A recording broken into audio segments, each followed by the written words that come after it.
ఇప్పుడు no cost cough syrup తో 60 రూపాయల విలువ గల ఇన్హేలర్ పూర్తిగా ఉచితం. దెబ్బకి దగ్గు జలుబు మాయం. రాష్ట్రంలో ఎక్కడి నుంచి ఎక్కడికైనా మహిళలు ఉచితంగా ప్రయాణించే అవకాశం కల్పించామన్నారు సీఎం చంద్రబాబు.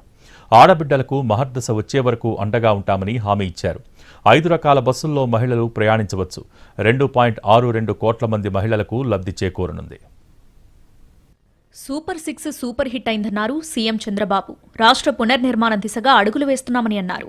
మంగళగిరి నియోజకవర్గం ఉండవల్లి గుహల వద్ద స్త్రీ శక్తి పథకాన్ని ముఖ్యమంత్రి చంద్రబాబు లాంఛనంగా ప్రారంభించారు. ఉప ముఖ్యమంత్రి పవన్ కళ్యాణ్, మంత్రి నారా లోకేష్లు పాల్గొన్నారు. మహిళల ఉచిత ప్రయాణానికి జీరో ఫేర్ టికెట్ జారీని సీఎం ప్రారంభించారు. మహిళలకు జీరో ఫేర్ టికెట్ ఇచ్చి విజయవాడ పీఎన్బీఎస్ సిటీ టెర్మినల్ వరకు ప్రయాణించారు. అనంతరం జరిగిన సభలో చంద్రబాబు మాట్లాడారు. గత ప్రభుత్వ హయాంలో ప్రజలు ఇబ్బందులు పడ్డారని, కనీసం నవ్వలేకపోయారని అన్నారు. మహిళలంతా నిర్భయంగా ఉండొచ్చని, ఆడబిడ్డల జోలికొస్తే తాట తీస్తానని హెచ్చరించారు. సూపర్ 6 ఆ రోజు చెప్తే నమ్మలేదు, ఈరోజు గర్వంగా చెప్తున్నా. సూపర్ 6 సూపర్ హిట్, అవునా కాదా? రోడ్డు మీదకి వస్తే తిరిగి ఇంటికి పోతామని భరోసా మీకుందా అని అడుగుతున్నా. ఈరోజు హామీ ఇస్తున్నా, నా ఆడబిడ్డల జోలికి ఎవడైనా వస్తే తాట తీస్తా. ఎలాంటి ఆంక్షలు లేకుండా మహిళలు బస్సుల్లో తిరిగేందుకు ప్రభుత్వం అవకాశం కల్పిస్తుందన్నారు డిప్యూటీ సీఎం పవన్ కళ్యాణ్. మహిళల భద్రతకు కూటమి ప్రభుత్వం ప్రాధాన్యత ఇస్తుందని అన్నారు.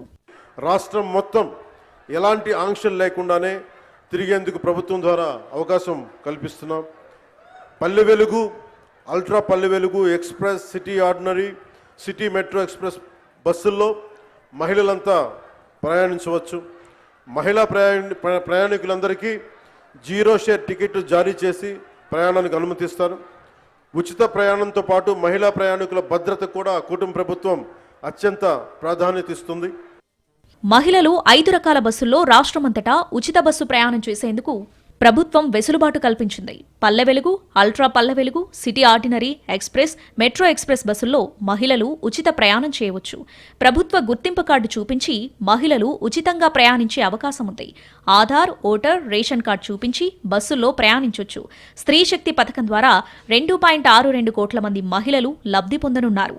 పథకం అమలుతో ప్రభుత్వంపై ఏటా 1942 కోట్ల భారం పడనుంది. ఉచిత బస్సు ప్రయాణాన్ని ట్రాన్స్జెండర్లకు వర్తింపజేస్తూ ప్రభుత్వం నిర్ణయం తీసుకుంది.